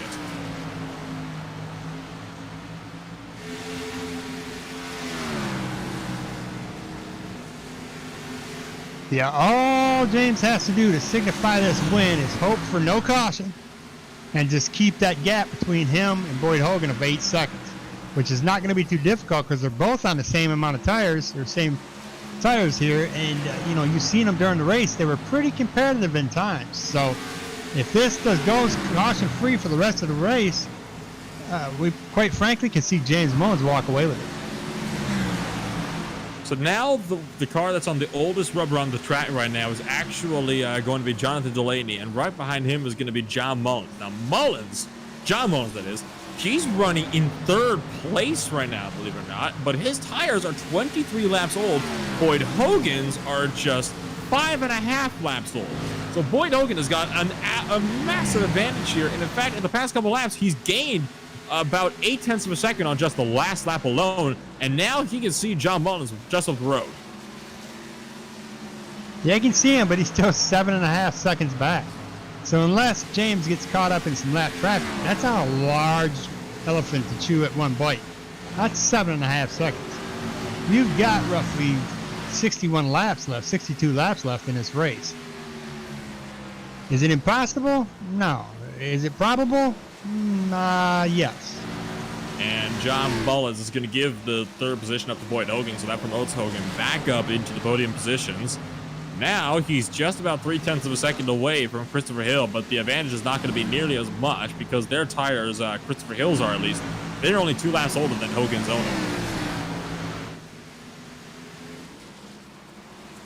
Now we're going to start seeing these guys race. I mean, they're going to put everything they got to it. And you'll see as they start, coming in these turns, how much aggressively they are seesawing at that wheel to keep this car and get some speed in. Steady wins the race here. It's not, pulling to the left and punching it to the floor. It's going to win. That's going to ruin your race.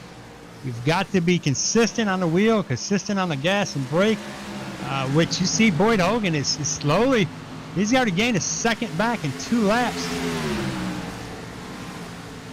Hogan is really quick. I mean, when he wants to go for a spot, he is going to go for a spot, and there's nothing he can do that is going to stop him. I mean, the only thing that could stop him is how much time we have left in the race. We are coming up now to the final quarter of the race here. I mean, this is definitely going to be our longest green flag run. If we get another caution, we will not have a green flag run that has been as long as this one here. Right now, I think what Boyd Hogan would want, though, is another caution, because that means he doesn't have to chew up his tires running down a 6-second deficit. He can just cruise right on behind, let himself catch it to the pacing line, and be right on Mullins' bumper all over again. And he'd be on the inside line to boot. Yeah, Boyd Hogan is 0.4 faster lap after lap here. So I guess the question would be, if there is another caution, would he come down for tires now that his tires are a good 11 laps old? He did stretch his old ones out to about 60 or 70. We know he's got, if I'm doing the math right here, he's got about 2 sets left. Would he come down for tires again? If you put 25 laps on these tires, you better come down pit road and put some tires on it. We're watching the 7 machine behind the leader, Wayne Grossi. What he's trying to do right now is he's trying to be the first car 1 lap down, because that would keep him, or give him a wave around in the event there is a caution.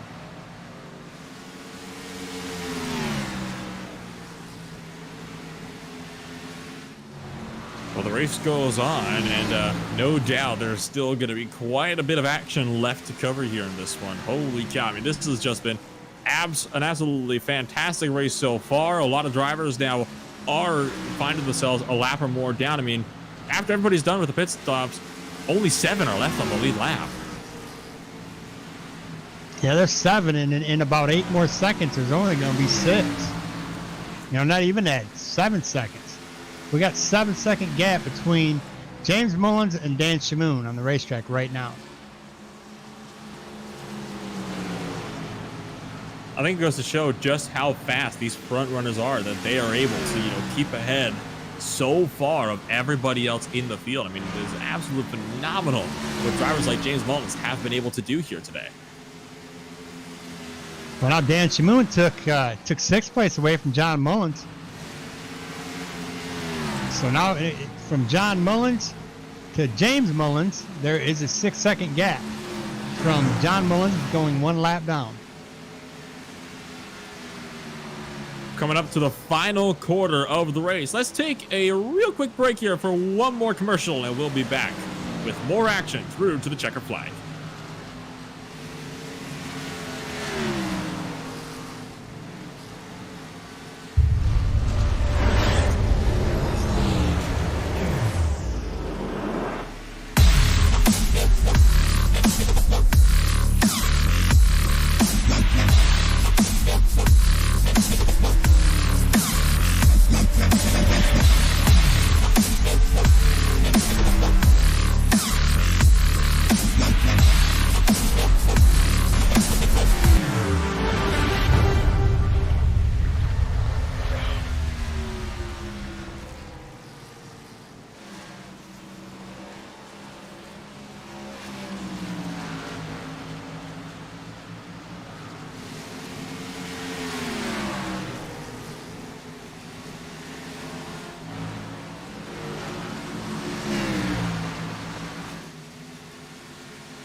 Welcome back to the final quarter here for the Toyo Tires 200 at Rockingham Speedway for the ButtKicker Cup Series for the Ireland Stock Car Association.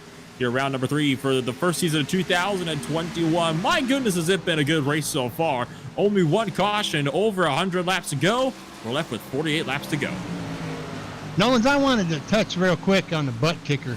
I got that system about 2 weeks ago now, and placed it on my racing rig here, and the immersion is so much more realistic. This is an unusual device that kind of mounts right to your it mounts right to the bottom of my racing seat, and I can feel the rumbling of my engine. It gives me, with my VR, and it kind of gives me the realism to make me believe I'm actually in the race car, and it's an amazing setup. So anybody that's is into any kind of simulator racing or flying or anything like that, I strongly suggest getting yourself a ButtKicker system.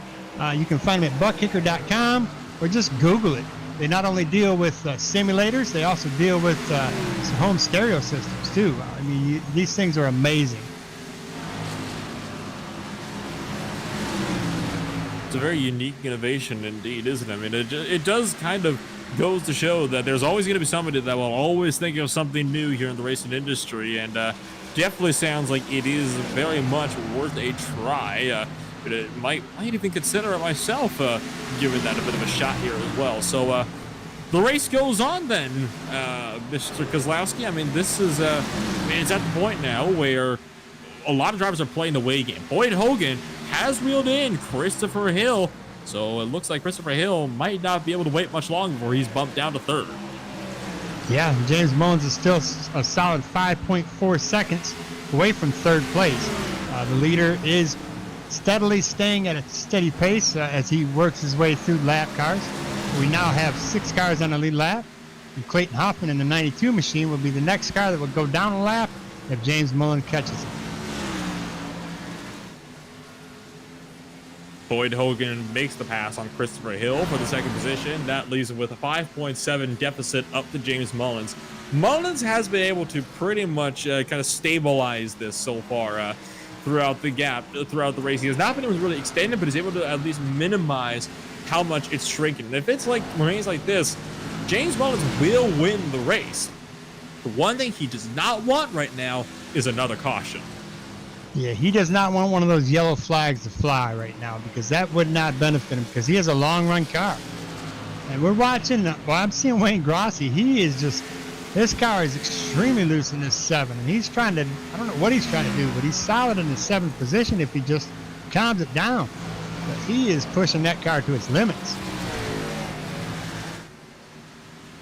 I mean, he's not really in the battle anyway. I mean, the closest car back is John Mullins, but John Mullins is about a second back as well. So it's not like Wayne Grossi is really... Oh, hang on. Got a wreck in turn 3.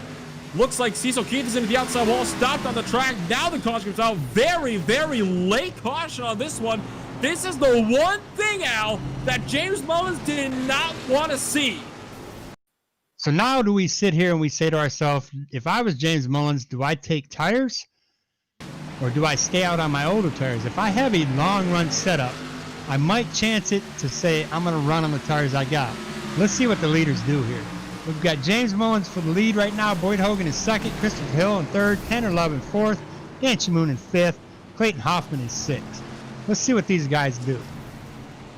Kyle Labrie is the one that started this one off, pushed in a little bit too tight to Chris Johnson. They made contact towards turn 3. Johnson slid up and slammed the outside wall, collecting with him Greg Wachinski. They slid down and clipped Cecil Keith, who slid up and tagged the outside wall as well. He slid down into the middle of the field. Answer my question. Here comes James Mullins on pit road.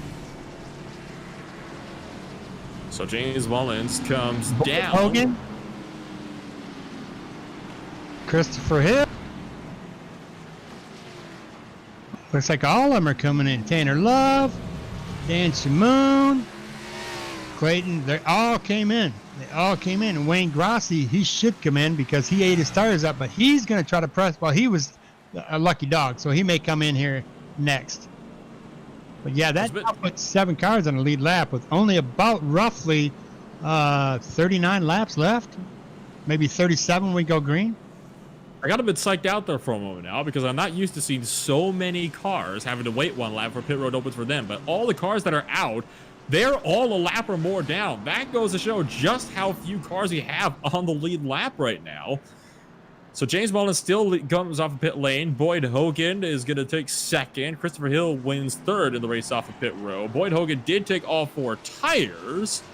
The question is, did James Mullins do the same? Yes, he did. James Mullins did take all 4 tires. Just looked back and saw that now. So the wave around cars are going to be John Mullins, Joshua Schaffner, Kyle Labrie, Chris Johnson, Jonathan Delaney, Colton Harvey, and Jeffrey Souza. David Gervais somehow is still a lap down. So these wave around cars, let's see as they come through. They're going to be on 40, 30 lap tires, somewhere in that range. I have a feeling we're about to see some fireworks here, and this probably will not be the last caution we see in the race yet before this day is done. And that's what I think, those wave around cars are hoping for, the same idea that you're thinking of, because if they stay out with them older tires and another caution comes out, then they can pit. And when they pit, wow, I can't believe Wayne Grossi, if I'm not mistaken, I don't think he took any tires. You're kidding me.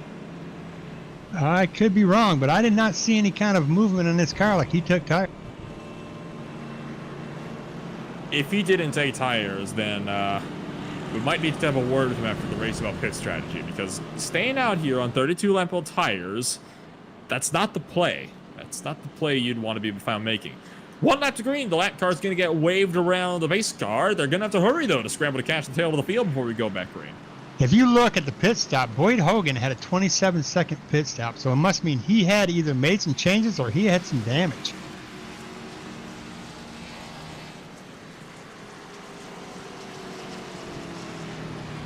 So all of a sudden, everything's up in the air. We thought James Mullins might have this one in the bag, but like you said, don't count your chickens before they're hatched.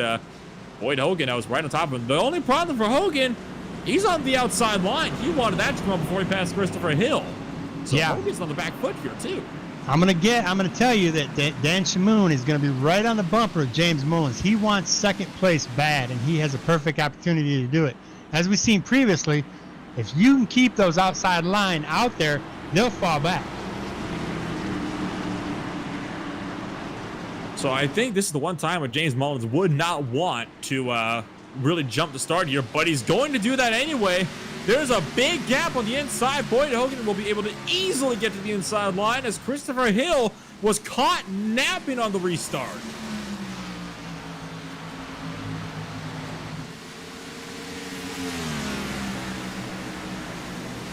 Into turn 3. Hogan still has not caught James Mullins, but the 5.7 second gap we saw before the caution is down to just 0.2 of a second. Now Hogan will see what he can do here as he is all over the back bumper of James Mullins. Ladies and gentlemen, the battle for the lead is on. As long as James can hold that inside line and not let Boyd get a fender in at all. If Boyd gets a fender in, James Mullins has two choices, like I said previously. He can either battle, and I'm thinking Boyd's going to get that fender. No. Oh, it was close. If he gets that fender, James has either got to keep battling on the outside, which is not going to end well for him, or he has to lift and let Boyd have the lead. I mean, James Mullins right now is really not wanting to let Boyd Hogan have even an inch of room, but he has got to defend better if he wants to really keep Boyd behind him. Now we're going to see Mullins go to the inside. That causes Hogan to check up a little bit. Hogan is going to go way to the outside, trying to maybe kind of arc the car through to carry more momentum through, but it's not going to work out for him.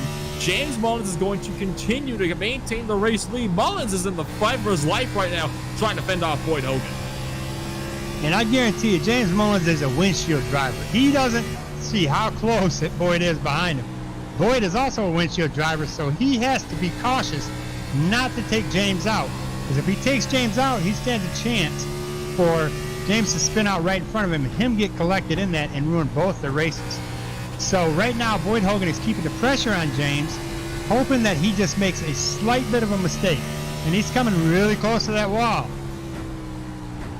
30 laps to go. Both these drivers trying to maximize the amount of track that they can make.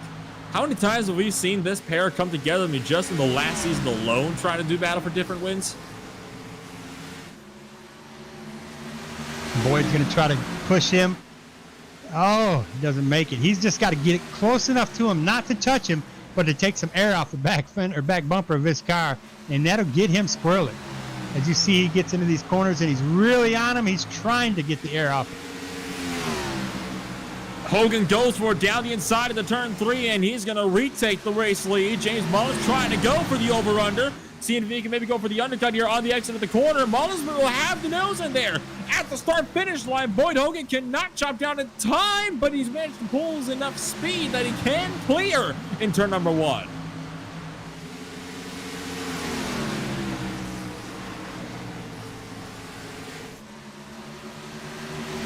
Now if Boyd Hogan can get the power down, he can just start to just gradually pull away and keep extending that gap. It's already up to a quarter of a second, which is exactly what Boyd Hogan wants to see. He wants it to maintain just that little bit of a gap there to make sure that he can try to keep Mullins behind him. But no doubt, James Mullins is going to definitely be trying to see if he can follow in Hogan's line.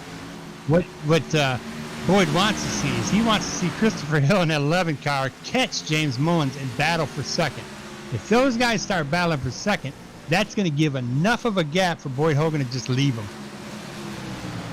Heads up the road, though. Lap traffic in the form of Jeffrey Souza right now in that number 29 machine is going to be his next target that he's going to have to pick off. So Boyd Hogan is not out of the woods yet.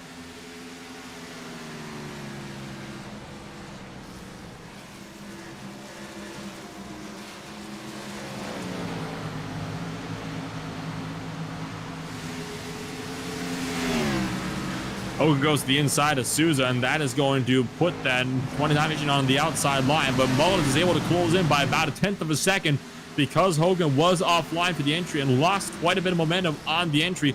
Now he's got slow cars on the bottom side. He's got slow cars on the top side. Hogan is about to get boxed in here by Colton Harvey. Left the ninth position car, goes right high. Here goes Mullins going for the inside line towards turn 3. And boxes him in up there. It's going to be 3 wide. 3 wide. Oh! Oh, I thought they were going to slide. But that gave James Mullins. That was a 3 wide in the turn there, Nolan. 3 wide. Oh, we're going to get... James Mullins is going to get boxed in, and let's say it might be Boyd's getting boxed in. It looks like it is Boyd that's boxed in. He can't make the move. That was absolutely perfect there from James Mullins, using the lap traffic as a pick and really pinning Hogan in behind. So the only option Hogan had was to lift off and let the lap car kind of have the space in front so we could get around the inside. But now Mullins still is contained with Hogan. I mean, James Mullins has shown he is not afraid to do what needs to be done and fight a little bit rough and dirty here in order to get that win today. Yeah, he's going to use these lap cars as a pick. Whatever way he goes, he's going to use them as a pick. He's hoping that they get out of control, maybe take out Boyd Hogan. But don't blink, because Christopher Hill's right on the bumper of Boyd Hogan. Christopher Hill would be battling, and it's exactly what James wants to see if they get to battling. The tables have turned. but don't count this race over yet. I'm not so sure that that was the last yellow flag that we've seen tonight. We might still get ourselves one more before the night is done. And James Mullins, well, once again, right now, the one thing he does not want right now is another caution, because once again, that neutralizes what little gap he has. He's coming up, though, on Jeff Shutt, who is going to compromise his exit line off of the corner. Has to give him a bump. Here comes Hogan with a massive head of steam. Hogan's going to go to the inside, goes onto the apron to try to get around James Mullins, who's managed to fend him off on the outside. Yeah, that put a lot of pressure on James right there. Those damn lap cars are staying his way, and again, they don't have to move. They can race there. This is racing. This isn't a highway where everybody's got to move over in the slow lane here. A quarter of a second separates two guys that have duo battled for the race win countless times in the past, and we're about to see them go at it once more. The 96 versus the number 6. Goodness gracious me. I mean, these two drivers, they have provided some extremely good and hard-fought racing here tonight in the closing stages of the race. We're coming up, just 17 laps to go. The gap is now up to 3/10. Mullins has started to pull away just a little bit on the exit of some of these corners. Yeah, Mullins is definitely running a different line than Boyd is. Boyd is trying to find every inch of that track that's got some speed to it. As he dives in, he tries to hit that yellow line and hug it. Mullins is just staying in the groove of the tire treads here. He's staying where the rubber's at.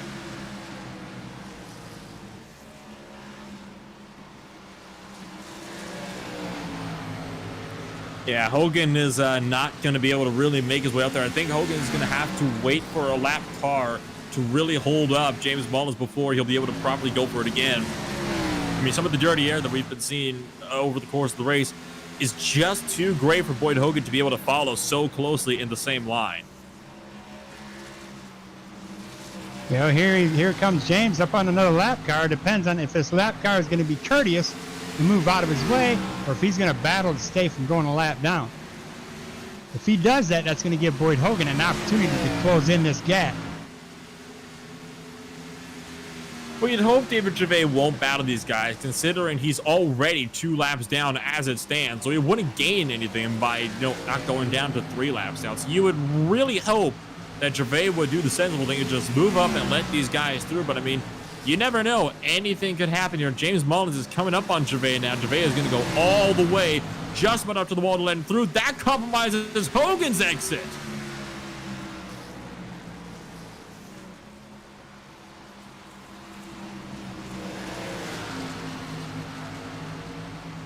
Yeah, we've got to have 12 to go as we come across this.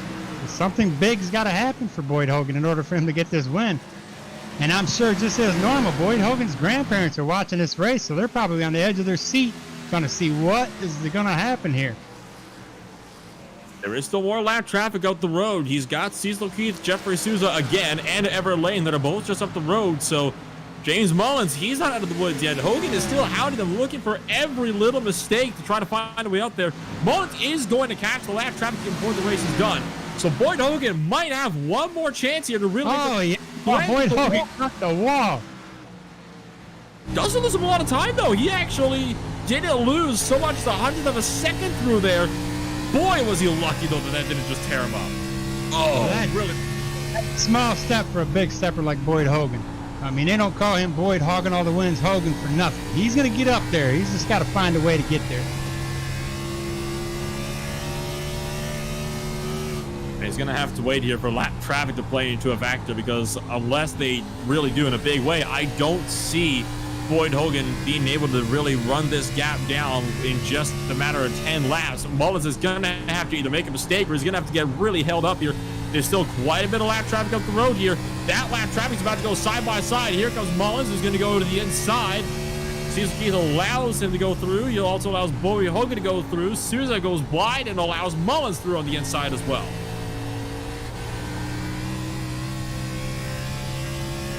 Yeah, these lap cars do not want to be the reason why somebody didn't win a race. There's always payback for the next race. So they're trying to be very courteous. At this point, there's no reason to be fighting with the leaders. But we do have lap traffic up here that is racing side by side, and this could cause a big incident for Mullins. Absolutely, because at the end of the day, if the lap cars are thinking about whether they want to let the leaders through and be courteous or if they want to go for one more spot themselves, they're going to, I can almost guarantee you, as somebody that's often a lap car myself, they are going to go for that extra position every single day of the week. So they don't care who you're going to be. They are going to want to battle for their own positions, and they have every right to do so. I mean, it does dictate that the leaders have typically got to find their own way through, and the lap cars are allowed to fight amongst themselves. That is a huge part of multi-class racing and the road side of things. In many ways, it's no different here on the oval side of things. And Mullins just has to make it past these next 4 cars clean and hope these guys don't get aggressively eager. As you watch, one of them steps out, and we got side-by-side battling right here. This is going to cause a play. Mullins is going to have to check up because he's got one on the inside, one on the outside. What is he going to do? He gets, he's going to have to split them 3 wide as he makes it through. Now, Boyd, if he can't make it through there, he's going to be in trouble. But that got Mullins really loose. Boyd Hogan closes in. The gap is now just 0.3 of a second now, just underneath that right now. Mullins has still got a couple more lap cars to go. Hogan closes in by another 10 through turns 3 and 4. Because Mullins ran a little bit more wide in turn 3 and 4, Mullins has started to make critical mistakes here that it cannot afford to be making.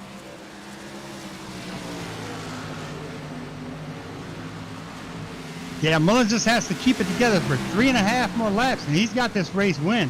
But if these lap cars have anything to say about it, it's going to be a hell of a finish here. Boyd Hogan could get up there, and it could be a side-by-side finish. Kenny Powell, the next driver up the road, and it looks like he's trying to debate if he's going to move up or not to let these guys through. Mullins is going to go by on the inside line. Hogan is going to follow. Powell nearly gets clipped by Mullins as he went past. The gap is just 0.2 of a second, but Hogan extremely compromises his entry and loses 1/10.5 in one corner. Yeah, we're getting down to the nitty-gritty right now, but we've got 2 laps to go. 1.5 laps. Just 1.5 laps. What can James Mullins do here as we come off of turn number 4 to take the white flag? Boyd Hogan has got just one more lap to make this one work. He's been trying to work for this win all race long. He's got the pole. He's trying to see if he can potentially win the race here today. More lap cars, they pull aside, and James Mullins just has 2 more corners he needs to negotiate before this race is all his. He's not going to catch Colton Harvey. Boyd Hogan does not have enough time. James Mullins comes up for the final corner and wins the Toyo Tires 200 at Rockingham. Boy, that was a race to the end, boy. I don't know. James held it together. Good job, James Mullins, 2nd place. Phenomenal Boyd Hogan finish. 3rd would be Christopher Hill. 4th is Dan Shamoon. Whoa, we got 5th for Tanner Love. 6th is the 92 of Clayton Hoffman. 7th is the 7 of Wayne Grassi. 8th, and they're just sliding around everywhere at the end here. So we got Wayne Grassi. John Mullins finishes 8th. Jonathan Delaney 9th. For the top 10 would be Joshua Schaffner. 11th, Kyle Labrie. 12th, Colton Harvey. 13th, Chris Johnson. 14th, David Gervais. And rounding out the top 15 is Jaden Profit. Will Barlow picks it up at the 16th position. Then comes Kenny Powell at 17th, 3 laps down the order. Ray Wachinski at 18th. Jeffrey Souza and Jeff Shutt round out the top 20. Kevin Garrison in the 21st position. Everett Lane in 22nd. Then comes Randy Drumhiller, Craig Johnson, and Brooks Durden to round out the cars. I checked along with Cecil Keith. Those are the cars that finished the race. Drivers that did not finish the race were Chad Sullivan, Brian Johnson, Paul Olson, Quincy Cockrell, and Travis Manning. And then Matthew Wilson did not even start the race, and he will finish it off in the 32nd position. Oh my word, Al. What a crazy race. I'm going to tell you, I thought there'd be a lot more cautions. Am I relieved there wasn't a lot more cautions? Absolutely. We had just seen 200 laps of phenomenal, sometimes side by side, sometimes using lap cars as pit cars. I mean, this was a James Mullins and Boyd Hogan show for certain today. Tremendous. I hope Boyd Hogan's grandma and grandpa are pleased with that ending, as everybody else is. I mean, maybe they wanted him to finish one position further up, but everything he had to endure to get second place is not an easy feat. So great wheel work there from Boyd Hogan.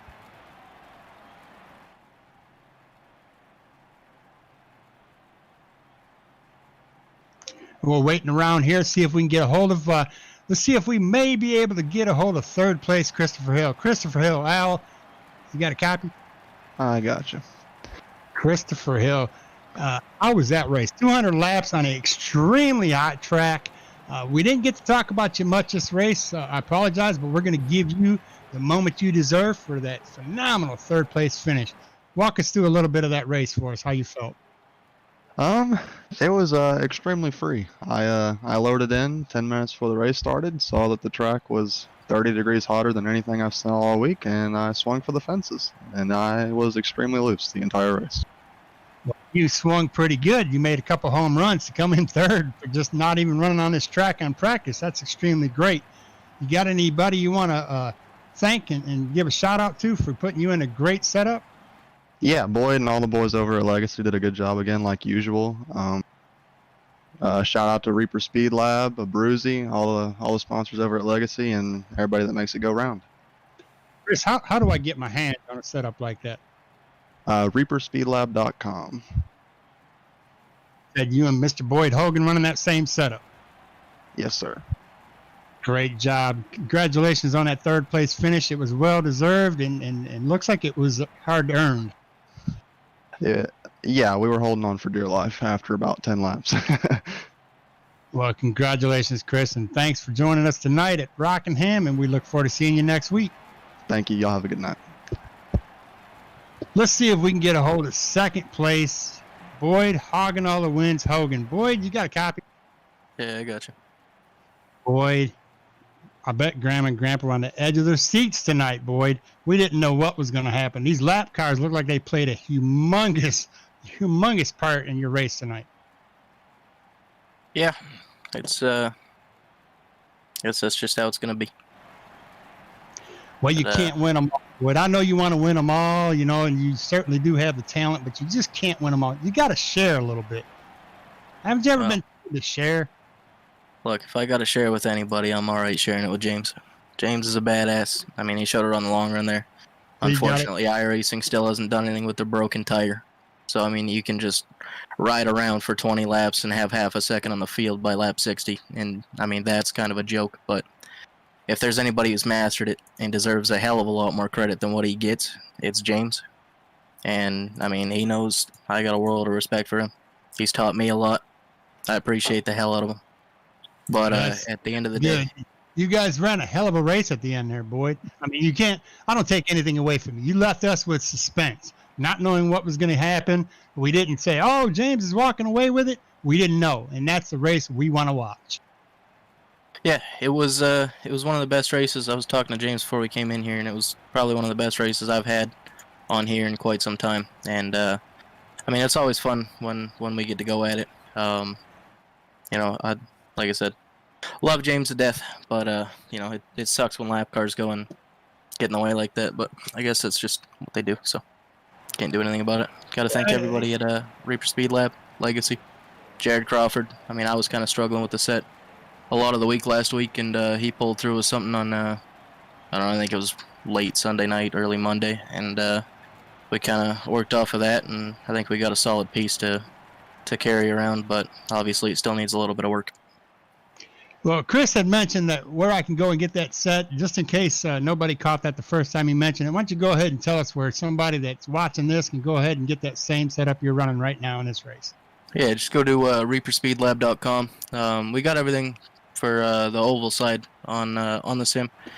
Triton Lapsevich does a lot of our short track stuff. Robbie Keneally puts a lot into his legend stuff. Randall Falks with the trucks. Chris obviously does a great job on the B cars, and then I build the Cup stuff.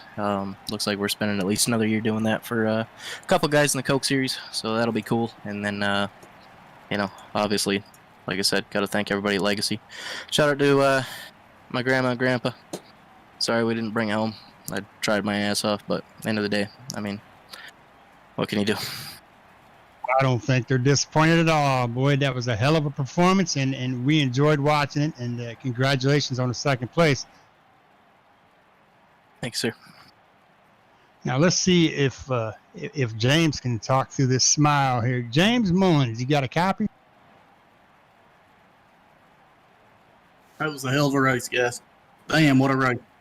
James the Man Mullins. Boy, that was a race that I think I'm going to rewind it and watch it again. I may even watch this whole broadcast over again just to watch that ending. That was a hell of an ending. Walk us through some of these lap cars and what was going through your mind. And I'm like Boyd and Chris said, I mean, it's by far the hottest track that I've raced on this week. And I was going to adjust the setup a little bit, and I said, well, I'm just going to run what I've had, and I wish I would have adjusted it before the race because I could have been a lot better than what I was. But, I mean, I'm quite sure everybody's feeling the same way. It was just a really exciting race. I mean, like, we was so equal for like 60. Well, he'd pull away. He had really good short run speed, and my strength, was just racing my race, racing comfortable. And when I get up on the edge of my seat, that's not how I race. I'm not good like it. I can be if I have to be, but thank God we have green flag racing here.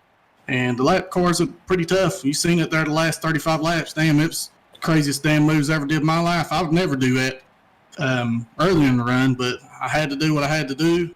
I feel Boyd would have did the same, but damn, what a race, fellas.